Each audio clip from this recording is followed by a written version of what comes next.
मैं आशा सिंह अपने YouTube channel पर आप लोगों का स्वागत करती हूँ। दोस्तों, एक झूमर गीत लेकर आई हूँ आज, तो अपना आशीर्वाद और प्यार दीजिएगा, हमें भरपूर दीजिएगा। दोस्तों, सरजू में गगरिया कैसे कभरू, सरजू में गगरिया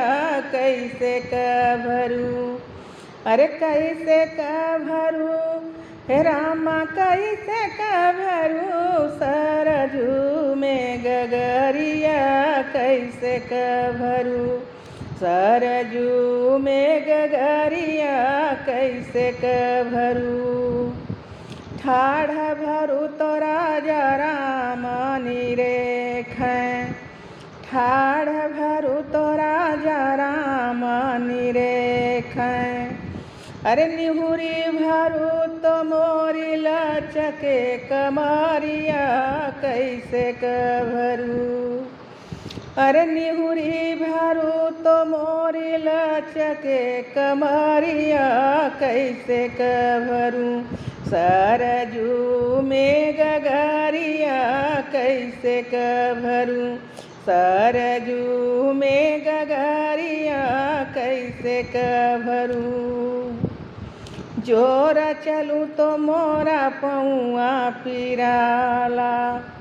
जोर चलूँ तो मोरा पौआ पिराला,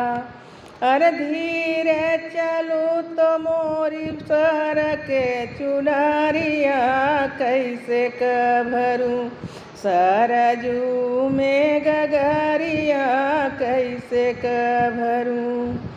अरे जो धीरे चलूँ तो मोरी सर के चुदरिया कैसे कभरू, सरजू में गगरिया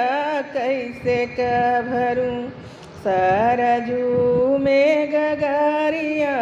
कैसे कभरू, ठाढ़ भरू तो भरे नहीं जाला, ठाढ़ भरू तो भरे नहीं जाला, अरे निहुरू भरू तो मोरी लचके मोर भीजले चुनरिया कैसे कभरू, अरे निहुरी भरू तो मोरी भीगले चुनरिया कैसे कभरू, सरजू में गगरिया कैसे कभरू, सरजू में गगरिया कैसे कभरू।